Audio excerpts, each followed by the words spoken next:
Hey Dean, Hey there, Michael. How are you? good and yourself? Very well, thanks. Good to meet you, so to speak. Yeah, likewise. Good to Always be good, here. yeah, always good to put a face to a name. And thanks for getting those letters out. Yeah, sure. Sorry for the delay. We had a family member rejoin our household, and so we threw a party for him, and I was consumed with that. That makes sense. And just FYI, since you're new to this stuff, we record the meetings and we can't. I mean, I could pause it, but I always don't want to pause it because then I forget to turn it back on. So in the small talk, just be cognizant of that so you don't. Thank you. And I think we all tend to overshare just in the casual sharing, but we know we're doing it, and you should at least know. But Thank I'm, you. gl- I'm glad you could make it today, and gonna let everybody in. They're all gonna pop up shortly. We usually, oh, there you go. We usually do not get public for these meetings for whatever reason. People don't find it interesting. But hi, Gail. Good evening. Good Good evening. evening. Hello. Um, Trying to get rid of this thing. I don't want that. Go away. Oh, jeez. Well, they've had all these nice gimmicks on how you can zoom. No, I don't want to join any number of those ways. I just want to join the usual way. Now get this off my screen. Oh, gone. Yay. Yay! Yeah, I really hate all this AI suggestion stuff. Oh, It's like it just gets in your face. It's like I don't. you I don't just have to want to. think. You just have them summarize it for you and spit it out. Yeah. Yeah. It's Better. like I just when you're typing, like I'm Yep. trying to send an email, it keeps getting in my face saying, "Let me help you write." No, do not read my mind. So Gail, Dean, Gail. Hi, Gail. Hi, Nice to meet Dean. you. You're a neighbor, I understand. I'm a West Pelham resident. I'm on 62 West Pelham, 294 over here. way down the way, up and over the hill. And it, Hello. Good evening, everyone. Hi there.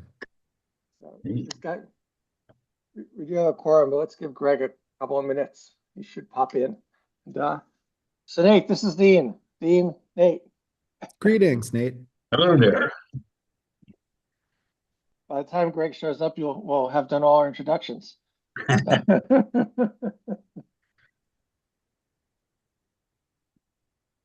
Do, do, do.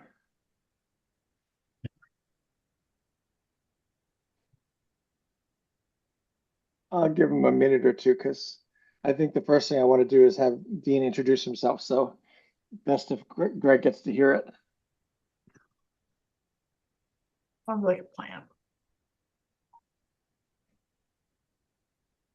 Nice day out there, huh? Oh, glorious. Ideal. Yeah. I brought in the last of my peonies to float in the bowl and the last of the irises to stand up, the Siberian irises.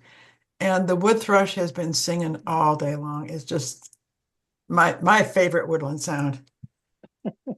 She's been really going at it. Yeah. Lucy and I have been listening to using the Merlin app to figure out like what all the noises are in the morning. The Cornell thing, yeah, Yeah, yeah. yeah. I'm not adept at remembering any of it. It doesn't stick, but it's fun to At the know what. moment, oh yeah, right. And then 10 minutes later, which was that? Yeah. And there, like Lucy pointed out one, I think it was last week, it was a hawk, and I would never, yeah, I would never have thought that was a hawk. Okay. There are plenty of them in these woods around. There are. I just don't know when they're talking. Oh, I don't know what's going on with my video. It's old school TV. No kidding. Greg, how you've changed. Really. Yes, I've become psychedelic, apparently. Hmm. Let me switch to my laptop. I know Is it that a works better. zoot suit you're wearing? Ugh, I'll answer that in a minute. Be right back. Okay. Nothing like technology. That was fun. Well, at least it's sitting still. Yeah. I went to a concert last week and at Treehouse, and at the stage they had all these strobe lights going. And I thought, man, if you've got the condition where like you freak out with that stuff, you would have to leave. I mean, Migraines, yeah. it was just nuts. Yeah. Greg, you there? Apparently not.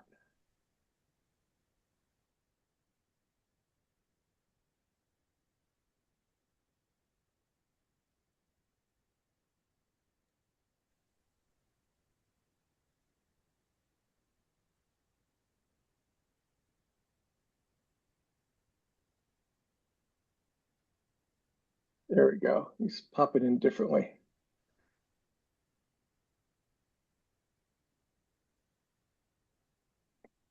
Yeah. Oh, yay. Now we got two Gregs for the price of one.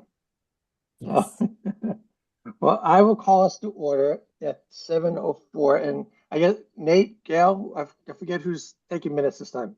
It's got to be me. Okay. That could be a song. Yeah. So I'll call it, we're officially meeting. So I think let's just see if we have public comment. Presumably we do not, unless Dean, you want to say something as public as opposed to yourself. So seeing no public, why don't we go to our next agenda item, which is to introduce Dean. I'm thrilled that he's able to join us and he's interested in joining ECAC. I guess Dean and I had a phone call maybe like 2 weeks ago, 3 weeks ago, something like that. It was a good conversation. And, my sense is I wanted him to come because I think, he could be a good addition. I explained the process, which, is that he should come to the meeting, see how we work. I often, suggested, just like with others, chime in as appropriate if he feels like he wants to do it. And then we could use this time to ask questions. And then at the end, either, we can decide to recommend to a point, or we could just wait till next meeting, depending on where people are at. But Dean, why don't you just share a little bit about yourself and why you're interested? Sure. Good evening. Thanks for inviting me to the meeting. I'm at 294 West Pelham, and I've been here since February of 19. The pandemic kind of made it tough to get my foothold into Shutesbury's goings on, especially since I work at Amherst College and we were busy trying to keep that business afloat during tough times. My academic training is actually tailored to the ECAC, and then I've had all of my professional career in student affairs. So I feel like arriving in Shutesbury is an opportunity for me to use my training and my love for policy work and for community building that I do at the college to give back to Shutesbury. I'm very interested in being more involved in what's happening in town. I'm very interested in emerging technologies, and I've heard loud and clear from my neighbors and new friends that I've made in town about how we seek to balance leveraging these new technologies and incredibly powerful tools without spoiling the reason that folks have come to live in Shutesbury and enjoy it for its character. So I think these things are possible, held together, and I like to learn new things. I feel that my contributions here would be coming from a place of research and a place of humility. I'm a question asker rather than a statement maker, and I'd love to get to meet you folks and be a part of what you're doing. Thank you, Dean. Anyone have any thoughts, questions to sort of get a better sense of or share thoughts about ECAC for Dean? Well, I'll go first because I am the newest member. I guess I'll just introduce myself as well. I moved to Shutesbury in 2021. I'm at 10 Hawksview Road, down in the southwest corner, like right on the Amherst line and around the Leverett line as well. So I have like a little interesting sort of mixture of people around me. But I feel very similar to you. I feel like I need to protect this place, and I want to be a part of that effort. So the guidance that I offer is more spiritual in nature, since I don't have the pedigree. I'm a software engineer, and I spend most of my time online and exploring tech spaces. So I try to bring that perspective where I can, and that's been my experience so far. Is I haven't really done much. It's all been Michael and Nate and Gail. But as I said, I am the newest member. It's only been about 6 months. Right now, I'm really interested in the microgrid stuff, and I have a couple of conversations lined up with some of the people I met at a recent EJ meeting, which we'll talk about later, I'm sure. Yes, we will.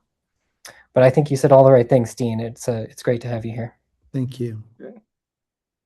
Gail, Nate, you want to chime in at all? Want to ask a question? Yeah, I mean, I'm happy to introduce myself as well. Nate Hurd. I've been here in Shutesbury probably for about 5 years now. I live at the bottom of the hill with my family, close to Atkins Reservoir.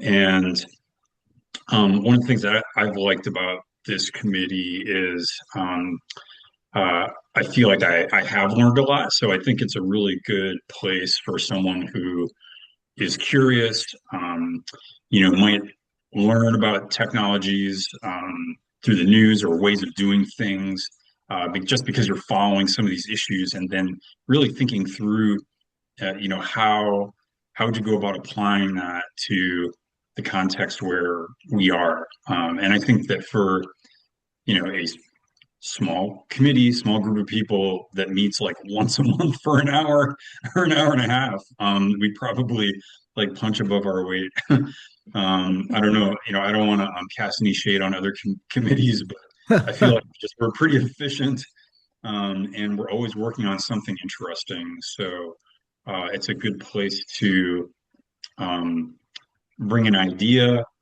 work on it, bring it back to the group, and try to make things happen. Because it's one of these areas where there's a lot of work to do, just with climate and getting off fossil fuels and the like. It's been a great experience and a great way to get involved in the community as well. So all of those, just to reflect back to you, like, all those things that you were mentioning, align with my experience as being a good thing. Thank you. Thanks, Nate. Gail, you want to chime in? Yeah, I do. I really appreciate the way you introduced your interests and your attitude, Dean. That very much aligns with this whole committee. I guess I've been here in town longer than, well, Michael, you've been here longer. I came in 2007. Yeah, I And showed up in 2002. yeah, okay, got me. But something that's really important about this committee is its tenacity. And there's been the long view, and then step by step by step. I mean, this committee gets stuff done. And as Nate said, it's not to ditch other committees, but there's a long view, developing a path to get those things done. First, investigating what is it we can accomplish if this is our long view. What does it take to get there? And then just biting it down bit by bit. And each of us has had a different role in those various bites.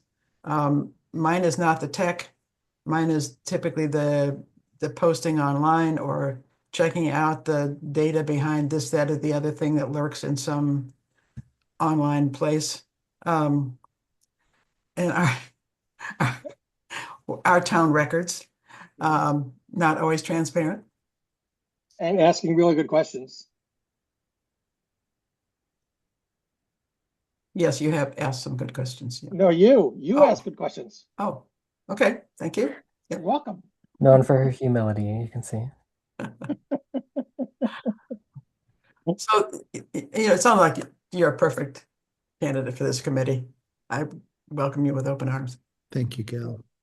Well, why don't you go through the meeting, and like Dean, like I said, if there's stuff that you either want to ask questions about or share perspectives, it's obviously pretty informal. So it's the whole idea is to sort of share ideas and move us forward.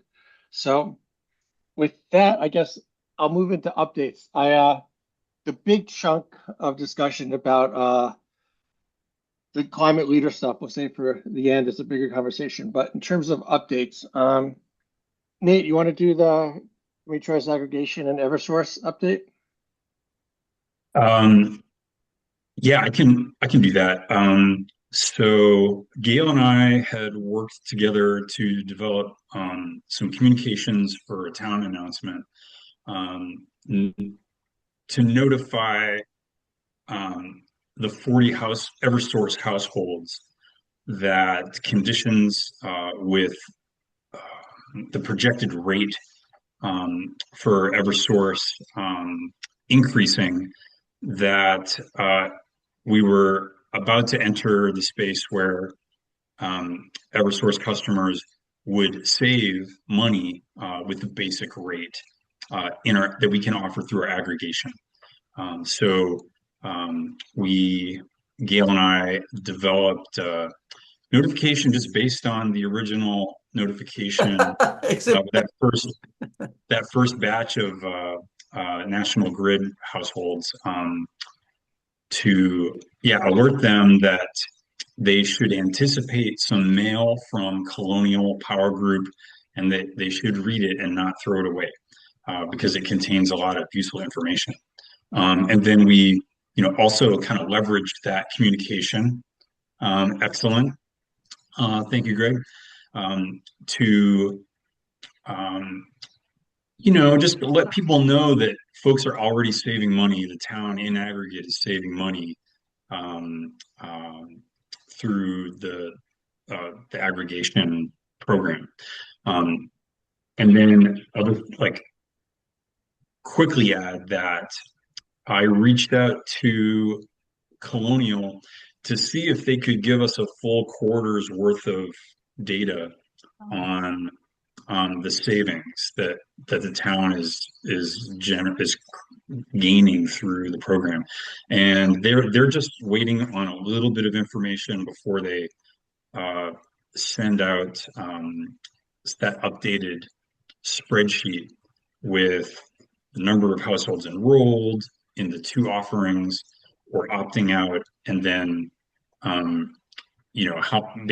much the town has used, and then what that means in terms of aggregate savings through the program. So I thought with that first quarter, it closed a couple months ago, so I was kind of wondering if they'd forgotten, but apparently it just takes some time to gather that information and put it together in a spreadsheet and send it out to us. But as soon as we get it, I'll get it into the Friday 5, and we'll circulate that. So will they do it in fiscal year quarters? So they wait till the end of June to get this? Well, we got 1 month's worth of data in our first notification. So I just assumed that they were using a calendar year and not sort of a government fiscal year. But I don't know. They'll do, whenever we get to 3 months, they'll call that a quarter. And well, it sounds like it'll go through March 31st is the first quarter, and we're waiting on that, right? We only got December for last. That's our first quarter. Okay. I think so. That'll be our first full 3 months. And so. Okay. Yeah, did I get everything, Gail, with the? That sounds good. Yeah. Awesome. And I just wanted to thank you too, because we got that heads up from Denise, I don't know, 10 days ago at max, maybe even less. And you guys just jumped on it. So that was helpful. And thank you, Michael, for fielding the questions. Yeah, well, it's good percentage that we only had two people who were less than happy out of 40 or the entire town. But you were diplomatic and calm, and it was all good. Yeah, I think it's another opportunity for education. Yeah, propaganda. Yep. Yeah. I think not everyone. It's complicated, so not everyone understands it, and we'll see. So I think that was good. Cool. Well, thank you both. And Dean, I would say our community trust aggregation has been was the first concrete, huge achievement by this committee. And given what Nate said, I think Nate brought it up as an idea. Let's check this out, and then it's been the last I mean, it takes longer than anyone ever wants, but it's in place and it opens up new doors. So it's a cool thing. It sure is. And Greg, it looks like you got your notice. Yes, I did. Yes. It doesn't have the doesn't have any numbers, but it does show the like um Oh, percent breakdown for, and this is like, it's energy and climate action, right?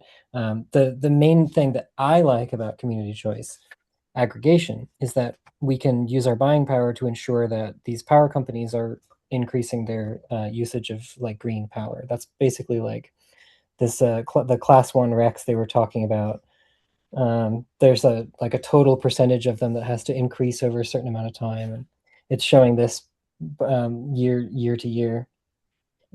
It's good information. If anybody takes the time to parse that, I don't know how many people get a spreadsheet in the mail and really try to read it, but I'd say you're the top percentile for that.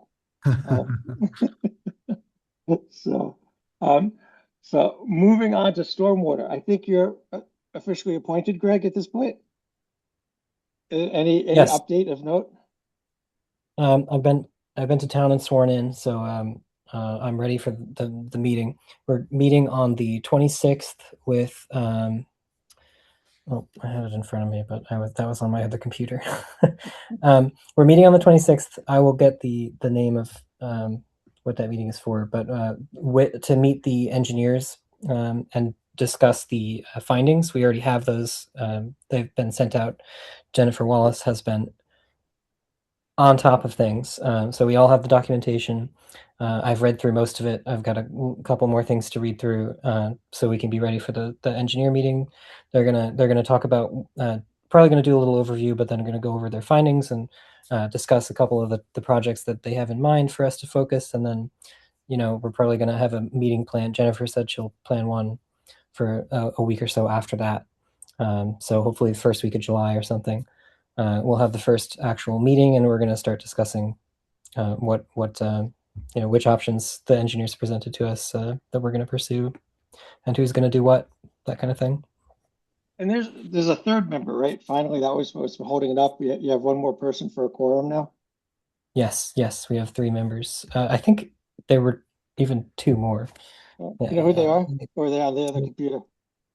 Yeah, I can get it on my phone. So let me just pull it up for you. I have to look for the right email thread. I've got James Moore and Robert Douglas, Huh. Okay, cool.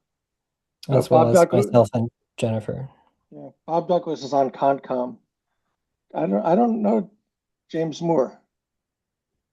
Yeah, I haven't met either of them yet. I've only met Jen once after you introduced us. And the report, I think is it GZA? Who's the engineers? GZA, that's the one. Yeah. So we're meeting with GZA on the 26th. So is there a report about Lake Wyola? Is that basically it?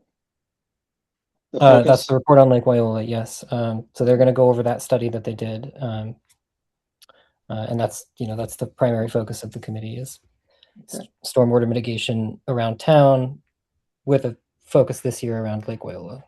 Yeah, I think the one thing I would just say, to frame it, since, the way, and Gail was at the meeting, the select board meeting, when we had the conversation about what's the follow-up to the report and how do you create an ongoing committee. And the discussion went towards, having a town-wide focus with town-wide representation. And so I think clearly there's data and effort and stuff focused on Lake Wyola, but I think intertwined, like as an agenda item, it would be worthwhile just sort of from an ECAC perspective. This is just my sense that, we looked at stormwater a few years ago in ECAC and we couldn't really move forward with it. But, with increasing storms, stormwater is an issue. Pretty much every culvert in Massachusetts is going to be undersized before you know it. Yes, every single one. Yeah. And so I think having, because everything takes so long, having discussions built into the agendas now to figure out how do we approach this? Is it going for grants? Is it going like one thing that's worthwhile, which I think Jen knows, PVPC, Pioneer Valley Planning Commission, has been taking the lead on this region-wide culvert survey. Gail, Okay. were you at that meeting at Town Hall like a few months ago? So there, I forget the name of it, but it's basically a survey to look at culverts. And they're gonna identify all the culverts in the region. PVPC is sort of, even though they don't serve Franklin County, they're part of it. They're sort of the lead agency. Like Okay. getting that data will really help inform Mhm. what we do, because that was one of the questions. We actually went for an MVP grant, or considered an MVP grant a few years ago, just to identify the culverts to figure out what the prioritization was in town. Mhm. And I think that's my sense is that need is there. Not every culvert's created equally in terms of if it fails, the impact it'll have. So Mhm. something like that. But I think just sort of having that conversation to sort of, because Yeah. if there's stuff there, ECAC can help as well, depending on what it is. But I don't know. Do other people have thoughts for Greg as he sort of enters into the stormwater committee? Yeah. But I think that's good advice to keep an eye on townwide, not just exclusively Lake Absolutely. Wyola. And given the number of people on that committee who live in or around Lake Wyola, it would be easy just to. Mhm. I'm down the hill, so if that matters much. Yeah, no, that's really good advice. I'll definitely think about it. Do you know if there's actually like does the town keep an inventory of culverts and No, that's the whole. I mean, I think the highway department knows. Like, what was very interesting, it was an ad hoc invitation to people to come to this meeting that Mhm. PVPC convened.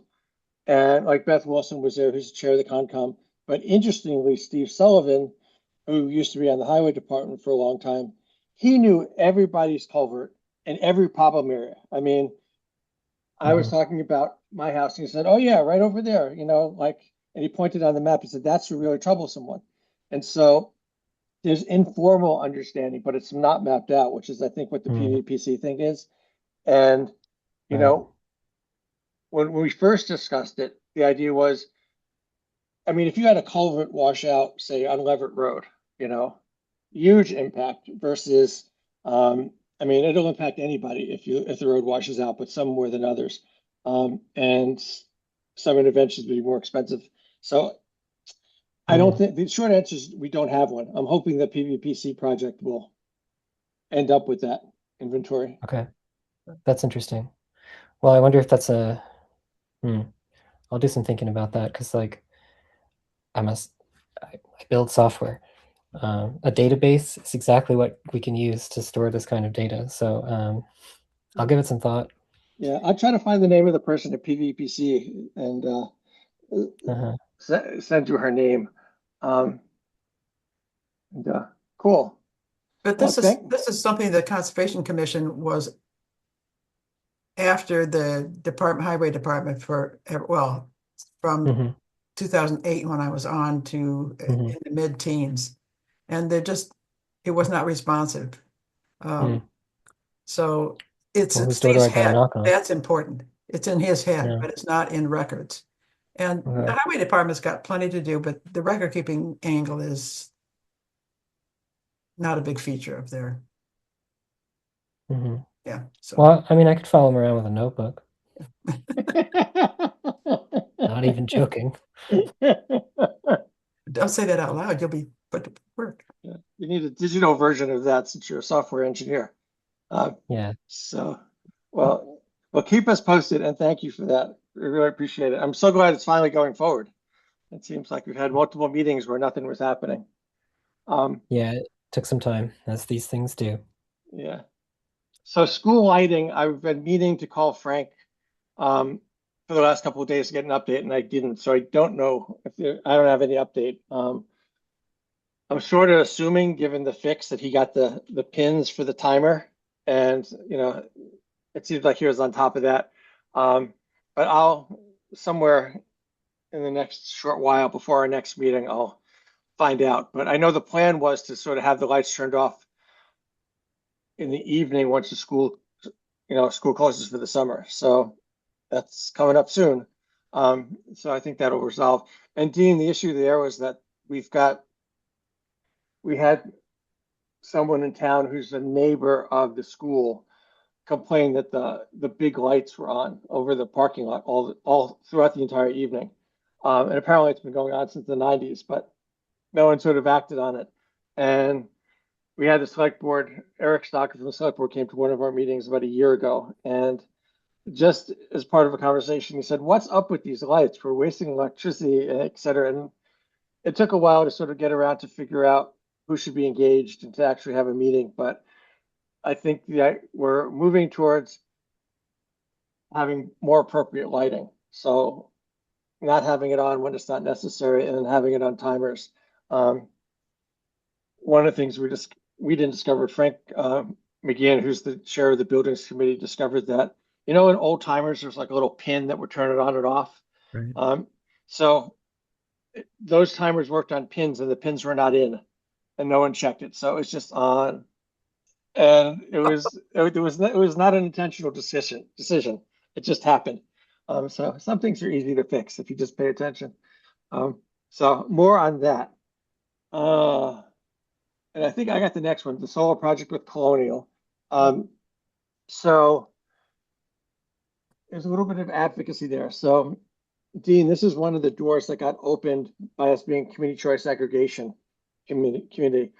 So CCA started in December. I think we had a check-in call with Colonial and Mark Capadona, I think he's the president, a couple of months afterwards. And he happened to mention that, because we've been schooling him on solar development being appropriately sited, because he lives in the eastern part of the state, so not in woods and not in agriculture. And so he's totally into that at this point. He said, well, I can bundle municipalities who have CCA, and if we get enough of aggregated demand, we can attract a developer and find an appropriately sited solar development. So I've been interested in finding something on previous developed land that Mass DOT operates or owns. So he and I have been working the channel. So the update was probably about a month ago. We got this cursory email from the person scheduling the meetings from MassDOT, who basically wanted to go back to square one. So we had two meetings. We talked about what we wanted to do. They said they were interested. We had a follow-up meeting. Then they sort of got hung up because they didn't know how to procure. Because I don't know if you remember, but there's a couple of solar arrays on the Pike. Like there's one on the north side near Framingham. There's one in the Berkshires. The guy who did that, it was sort of like his pet project, and he did it 13 years ago. And since then, the organizational history and understanding is gone. So they're rebuilding it.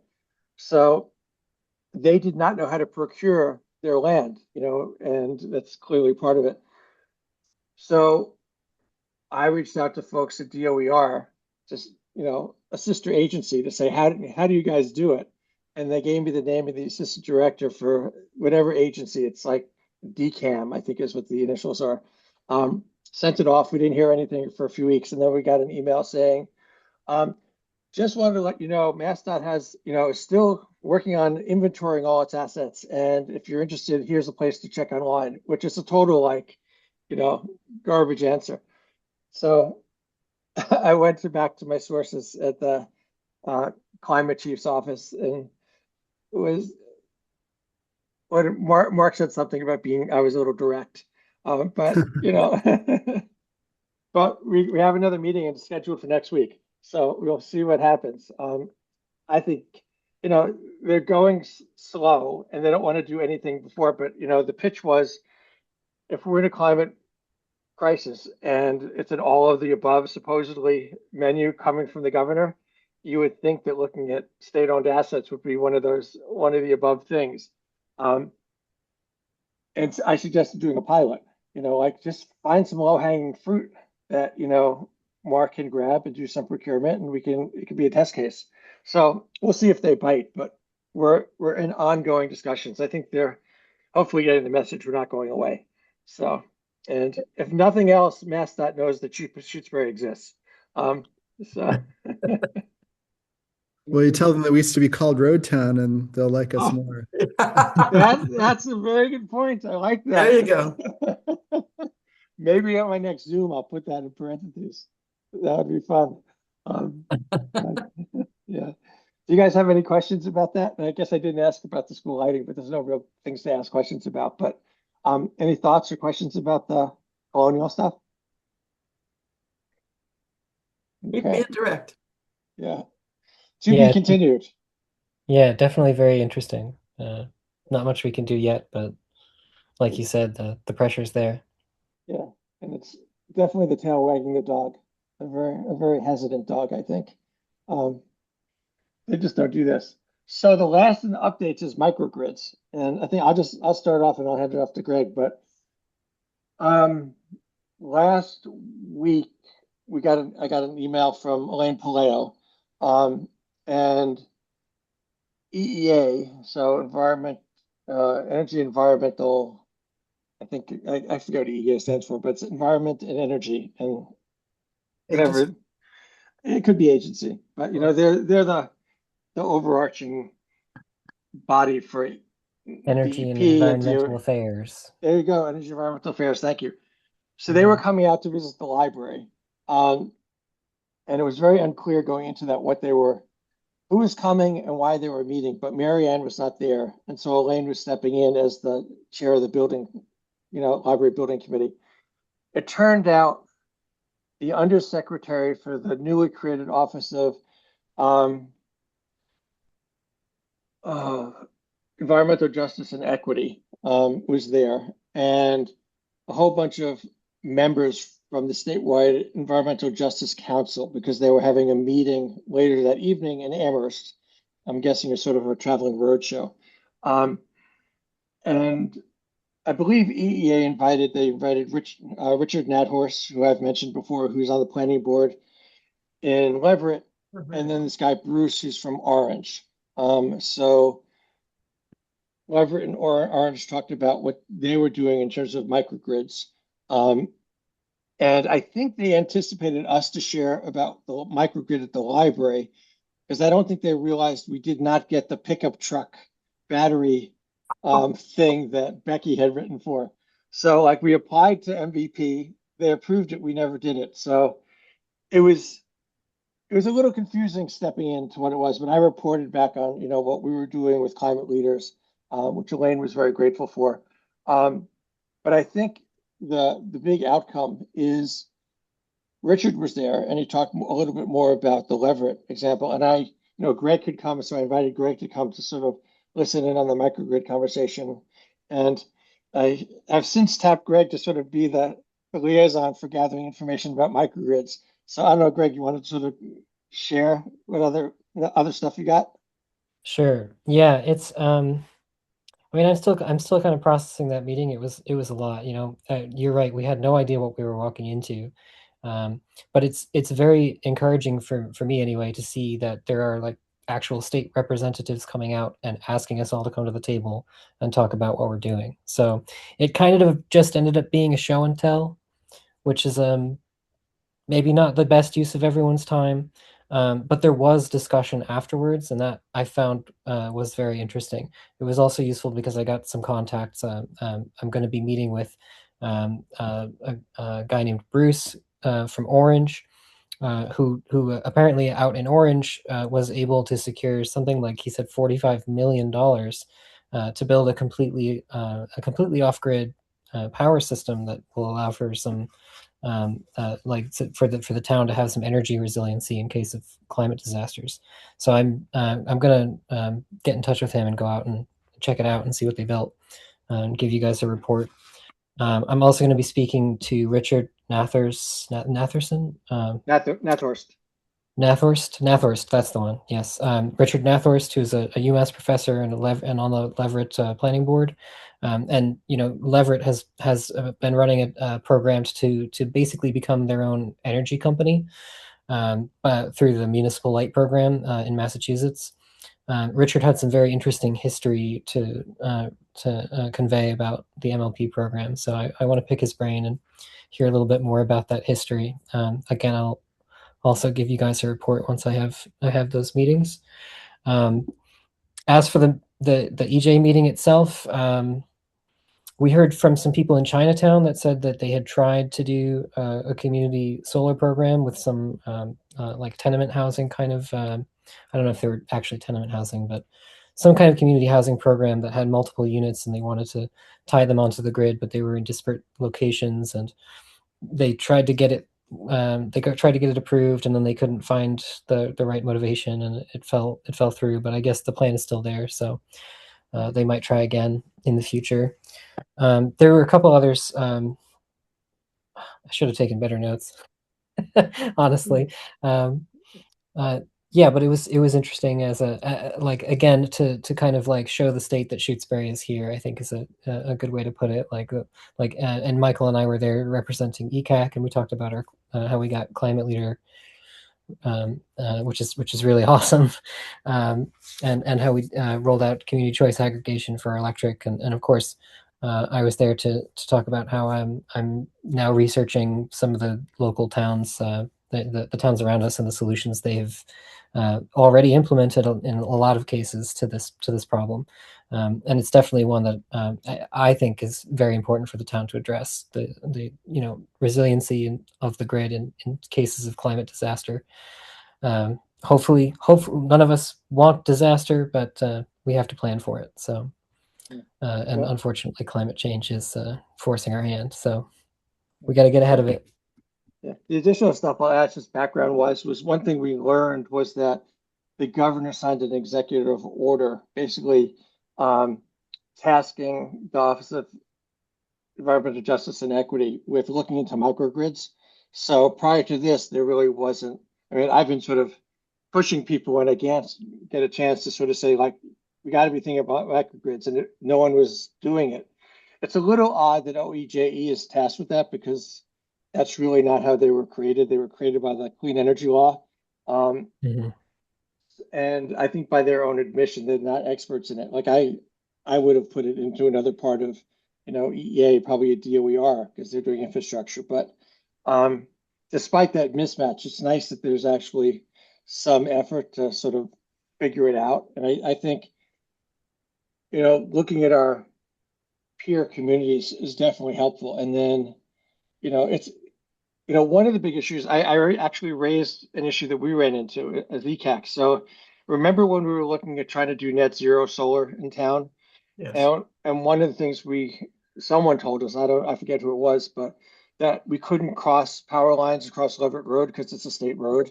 Richard. And yeah, and so Richard brought it up at the meeting, and I pitched it to the undersecretary and said, in addition to looking at community initiatives, you got to be dealing with policy because these are just regulations. The legislature could change the rules, and then it would be a lot easier. And part of the reason Leverett wants to do their MLP is because if you're an MLP, you can string your own wires and you don't have to get permission. So it makes sense as a model. But I think there's, if they really want to move this forward with some kind of, real forward motion, making it a more regulatory, easy pathway would be helpful. So I think there's opportunity here. And, I guess one thing I just wanted to mention, which we don't have to do now, but a subsequent meeting, I think you might have heard this, Greg. I can't remember if I think the town has approved the creation of an electrical MLP at Leverett. They have the broadband one already. It would be interesting for us to consider, do we want to create the shell of an MLP? Get the approval because I think you have to have 2 votes, and then you have to have vote from members because they're elected, officials, and not do anything. But because we know it's going to take so long, get that framework set up and just sort of in our back pocket. So that's something to ponder. And I think, Greg, as you talk to him, maybe we could find out what the discrete steps are. I don't know if they're different from a broadband MLP or not, but I don't know if you guys have any thoughts about that. Yeah, well, I'm sure that a lot of it is documented. The state generally has pretty decent documentation for this kind of thing. So I'll spend some time reading as well and see what I can just learn on my own. Nate? That'll also help me frame it. Yeah, the only thing I was going to flag is that, obviously, like actually setting up an MLP so that you're stringing your own wires and but like that would supplant our current CCA uh, sort of program. Hmm. So to the extent that there's multiple steps involved in setting up your own MLP, it would be good to, really map out like what the steps are. If you take a vote, does that expire at a certain point?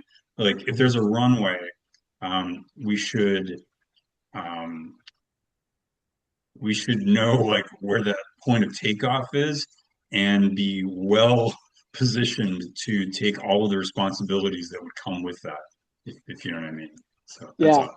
Mhm. Yeah, well, and Mhm. I think to that point, if you are being explicit about it, is there a step that we take where we negate it and we unintentionally, like, we don't want to take that step? Yeah. Right. We're trying to prepare, but we don't want to undo our work. Yeah, that's a very good point, and I completely agree. It's not a sure thing. We want to understand Yeah, before we act yeah. as much as we can anyway. And the repercussions are bigger than, the broadband MLP. So like Mhm. with, the issue with our broadband MLP was if fiber goes down, we're contracted with someone to fix it. But it's, Mhm. it's not great, but it's broadband. It's different than if we have a storm and we use our electric and we are the electric company. Um, Yeah. our contractors, it's a lot more work. Mhm. So I mean, it's a bigger, deeper conversation, but I think the idea of resilience of our infrastructure, not being reliant on power coming from somewhere else if we can have some other alternative plan. Um, I think just getting the information and have this be an ongoing conversation might be worthwhile. Yeah. Yeah. Agreed. Cool. Two things stuck out to me actually. One, at the meeting, Richard was talking about MLPs, and he specifically said that MLPs can't cross town lines. They're basically like per town, and that is curious to me, especially because earlier in this meeting, Michael, you were saying Mark Capodanno was talking about how if we have community choice aggregation and we have enough towns involved, we might be able to get like developers to come in and extend that the CCA sourcing network, which is kind of what a multi-town MLP could do, but it's not a power company. Like there's a legal divide, but there's like the infrastructure and the services provided are pretty similar. That's just kind of how I'm thinking about it right now. None of this is like a concrete thing, but it just stuck out to me. Like, as you said, regulation can change. Is a multi-town MLP a reasonable option? It could be something that could help, rural towns like us actually negotiate with the eastern part of the state, which of course has infinitely more people, but we need to ensure that our relationship is positive for everyone involved. Yeah. Did you have another? You said you had 2 points. Got both of them? Oh yeah, that was it. It was the Okay. combination of Richard talking about MLPs being restricted, and then Mark saying, "Hey, what if we do CCA across multiple Cool. communities?" Cool. Well, I'm going to shift us to the climate leader thing, if that's good, just because I'm looking at time and I don't want us to go too late tonight. So we got the grant in, which was great. Thank you for those who read it and provided feedback. And I have not heard anything about when we expect to hear. My gut tells me end of summer, early fall. And Nate and Frank and Haley and I met, I think, 2 weeks ago, following submission with and just to sort of make sure that we were coordinated and how we were going to approach things. And so what I pitched, and I think we all agreed to, is that we would take this, assuming that timeline is sort of accurate, that we would take the summer to come up with the procurement process and hopefully get a vendor either identified or well far along the lines that if and when we get told that we have the grant, which I'm hopeful we will get, we'll be able to tag a vendor pretty quick, so there's not a lag time. And if we wanted to try for a February full climate leader application, we could only probably do it if we were on top of it in that regard. But even if we're not, better to sort of have someone ready to go.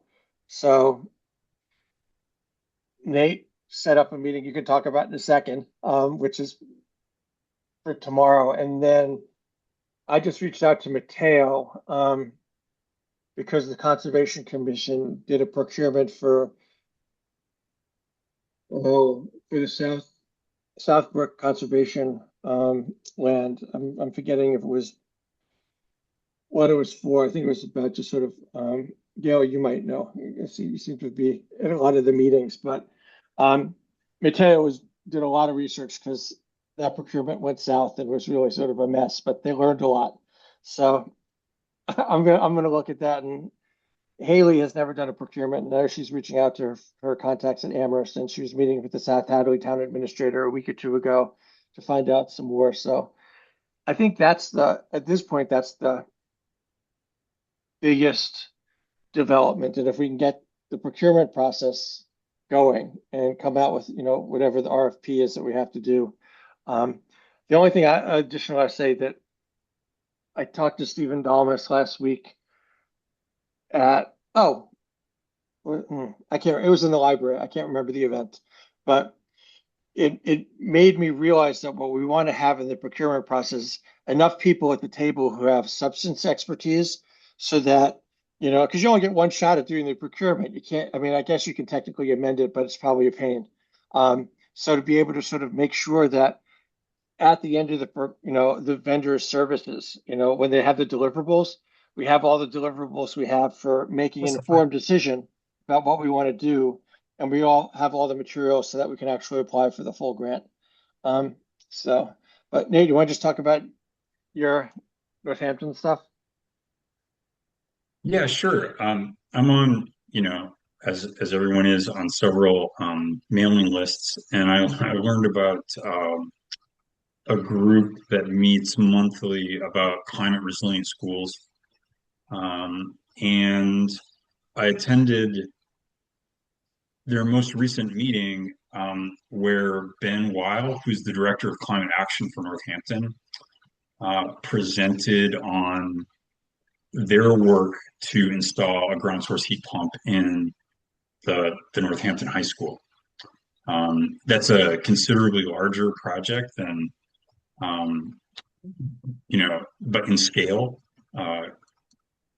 relative to, our elementary school. But, one of the reasons that we were able to meet with folks from BrightCore, in addition to Train, is because they happen to be in the area working on that Northampton High School. So one of the things that Ben was able to talk about at this webinar, the recording of which I will absolutely circulate once it lands on the Climate Resilient School website.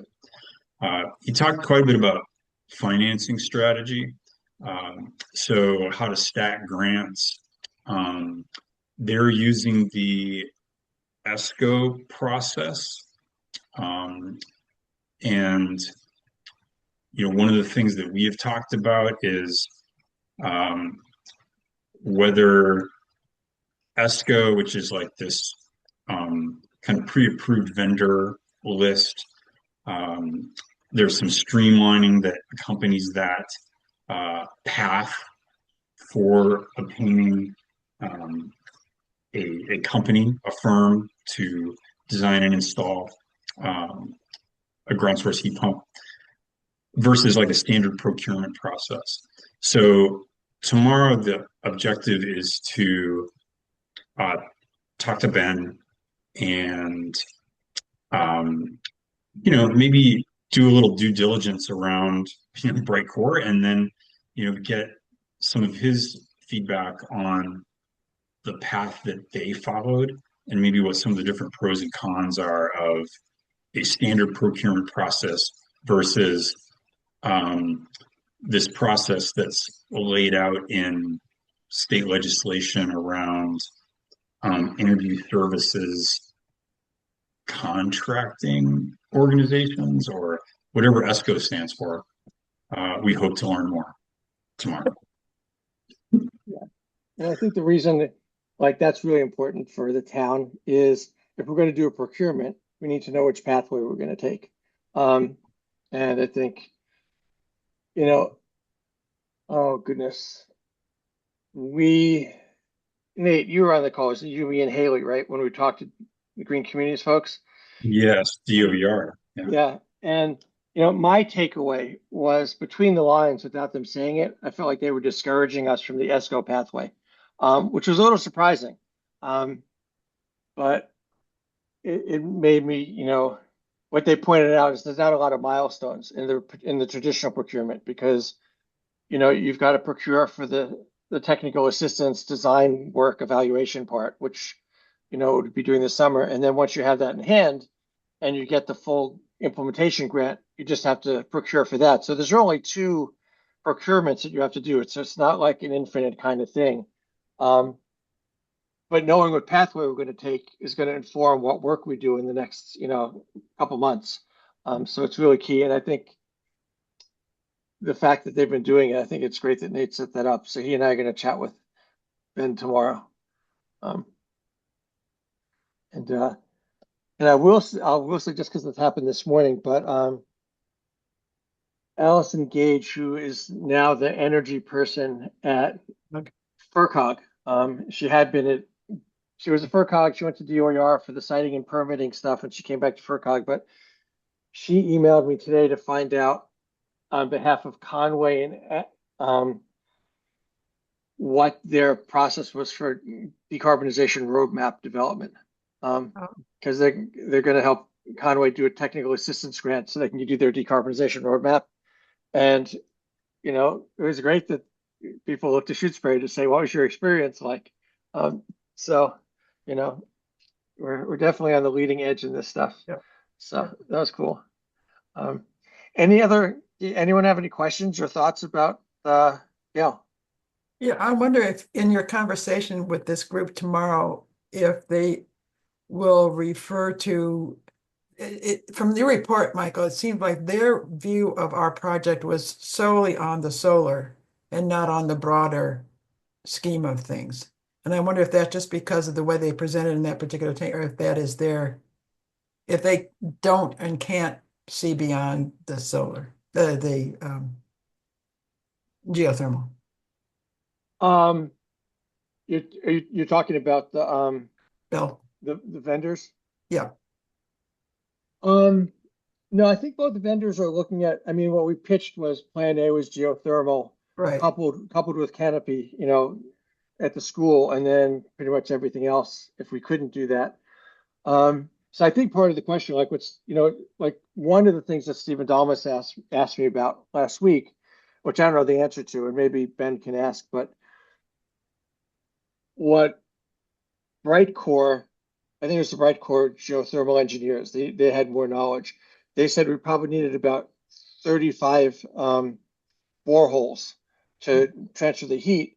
Right. And the way they described it, which is new to me, even having one, is that they were saying that for a commercial grade geothermal setup, you're putting warm air into the ground during the summer, and then you're pulling that heat from the ground in the winter to heat. And so you're sort of always depositing, withdrawing. Right. And he was thinking about in the sense that although Matt, the janitor and the principal work in the school during the summer, they're not really air conditioning the school to the fullest amount. And so Stephen was thinking from an operations perspective, if we did geothermal and we had to be depositing hot air into the ground during the summer, would we be running the cooling functions at the school more than we otherwise not be needing to?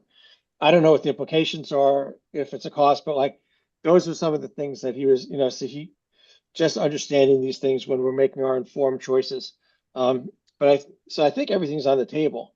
But I haven't heard it aside from that, which is really a question of not knowing. I don't think anyone's really had pushback about the geothermal at all, and the marrying of, even if we had to do air source heat pumps and canopy at the school, it's still going to be tandem technologies of solar and something else. Right. If that answers the question. Yeah. Yeah. Any other thoughts on this stuff? It's definitely it's gonna be a wild ride. If we get this grant, I think we'll be up to our eyeballs in this stuff in a few months, which is very cool. So I think we just got minutes and then we can, sort of close the loop and check in with Dean and then call it a night. But anyone want to move to approve the minutes of May 14th, 2026? I would like to move to approve the minutes of May 14th, 2026. I'll Cool. second. Second. Okay. Oh, Gail seconds. Any discussion? Yeah, Greg, did you get any comments or are they At, as presented? I had one well- question, which I didn't email him, but if no one else does, I can just ask it. So in the final words, minutes and scheduling section, so at the very end, it said ECAC is pursuing acquiring land use grants for more PV installations. I'm unclear what that's meaning, like if it's sort of, like we talked about, I know what we talked about was, if the wetland issue was not as much an issue that we could put maybe more PV behind the fire department. I know we talked about not being able to do it at the highway building, which is the next sentence, and maybe doing some behind town hall. But so is that what you were referring to, Greg? I think so. I'm trying to bring it back up. It could be. This is one of the disadvantages of sending the meeting notes right after the meeting. No, why? No, that's okay.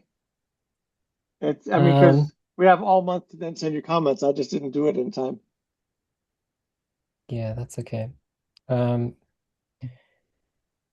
Oh my God, I can't open them on this computer for some reason. Well, I'll just tell you what my suggestion would be. Okay. Because I think, it's true that we're interested in looking at more PV. It's just that Yeah. right now, I don't think there's no acquiring land use grants. It might be folded into the larger climate leader one, but it's unclear. So I think it would be Yeah. sufficient to just say ECAC is interested in exploring more PV installations and I'll leaving it at that. I'll change that Possible. wording because I agree. Possibility of more. Yeah, the possibility. I think Right. I think that's kind of what I meant to write, but it just came out as we are doing instead of we discussed the possibility of doing. So I'll fix that language. Cool. Good call. Great. Any other thoughts before we vote to approve? Okay, hearing none. Gail, how do you vote? Aye. Nate? Aye. I'm an aye. Greg? Right. Okay, the minutes are officially approved. Greg, if you So- make those changes and then send me the amended and I'll take care of it. Thank you. Well, do. Nate? Do we need to hold a vote to formally recommend Dean to the select board? Well, that was my next question. I wanted to ask what Dean thought about the meeting. If he had any that's the observations. first one. Yes. He might be running for the hills. You never know. I have not been scared away. I'm actually very proud of what I'm hearing. I give you all a lot of credit for grinding away and meeting people and making connections. I would be very, very pleased to join in those efforts. Great. I'm glad we're attractive as opposed to scaring you away. That's a good thing. We are as advertised. How about that? So, I guess I don't want to put people on the spot, but are you comfortable recommending to the select board? Absolutely. Okay, Greg? So, Yes. yes, Nate, you want to make a motion to that effect? Yeah, I would like to move to recommend Dean to full membership to the select board for Appointment. full membership on ECAC. Is that good enough To be appointed as, yeah. to be appointed Sounds good. as? Yeah. Second. Anyone a second? Great, thank Second. you, Gail. Yeah. Any other discussion? Well, okay. Yeah. Dean, there will be a form for you to fill out in an application form where you get a chance to lay out, your interests and how come you picked this committee and so on. And it's online.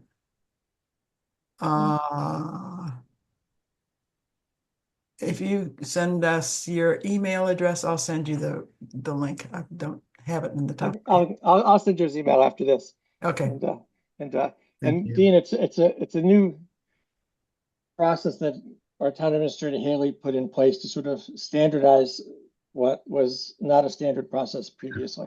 So Sounds good. Yeah. And actually, if you have any questions, I just went through it for the Stormwater Mitigation Committee, so I can tell you what to expect, but it's really easy. Thank you, Greg. you can give them the answers to the form. So let's take a vote. Nate, how do you vote? Aye. Gail, aye. Greg, Aye. and I'm an aye. Okay. Congratulations Dean. and welcome. Thank you. Yeah. Thank you very much. So Dean, what the process will be is I'll send the recommendation off to Haley and Brennan, who's town administrator and administrative assistant, and then they'll get you on a schedule for a select board meeting. Select board meets every other Tuesday, generally speaking. And so I'll find out when that is and I can give you a heads up and, depending on when if it's in June, I'll be able to join you. If not, I'll make sure that someone else is there. So it's usually not a big deal. Sometimes people have more questions, but it's pretty straightforward. And then they just do the appointment right there. And then once you're appointed, you just have to go to town hall and get sworn in by the town clerk. Which actually can the assistant town clerk do it, Gail? Do you know? The acting town clerk does it, Okay. not the assistant. Yeah. Okay. So there are Jeanette, certain hours that she's in. it's Okay. it's Tuesday and Thursday, I want to say. I have it in my email actually, I can tell you. 10 to Well, 3. Jeanette's the assistant, the woman from But Leverett. Jeanette can't do it. It's the interim. Sorry, Right. not acting, the Interim. interim. The woman who's the town clerk. from Lisa. Leverett. Lisa, something. right? Yeah. Yeah. So I don't know, Dean, if you've been following, but we currently don't have a town clerk. We have an assistant town clerk because we shifted to appointed. So we've been using Leverett as the interim. So it's just about it. The scheduling might be challenging, but we can get it done. And whether it works in time for next meeting, given everyone's schedules, you should just plan on being at the meeting and participating Of course. in the conversations. So I'm thrilled that you're interested. I'm glad that everyone thinks that it'll work out. So I think the last bit of business is just scheduling our next meeting, Yeah. which will be in July. So we're into like vacation scheduling, which can be a little bit more tricky. Let's just see.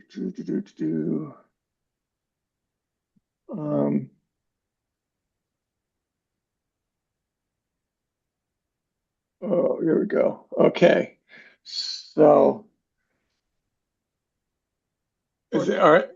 Are there 14th, 21st. Yeah, the 14th, the 14th, I'm definitely away. The 21st is tough. How's the 7th and the 28th for people? Either would be fine with me. Both open here. Okay, Dean? Yes. Cool. Let's see. I'm gonna say maybe the 28th so that I have time to do the stormwater Yeah. meeting. Okay, let's do that. So do July 28th at 7. That was easy peasy. Same Cool. time, same station. Yep. Anyone want to move to adjourn? So moved. Second, anybody? Seconded. Cool. Further discussion? Hearing none. Greg, how do you vote? Aye. Nate? Aye. Gal? Aye. I. We're officially adjourned, which is, Dean, just so you know, we're usually like an hour, long meetings, an hour and a half. We clearly crunch a lot of stuff into the conversations, but so everyone have a good rest of the night. Bon See appetit. you and Gail, I will send you Dean's email, and Dean, I will CC you on the communications with the town administrator. Thank Yeah, you. we'll- It's great we'll to go meet from you there. all. Look forward to it. Great to Same meet you here. as well. See Take you guys care. soon. Cheers. Bye. Welcome and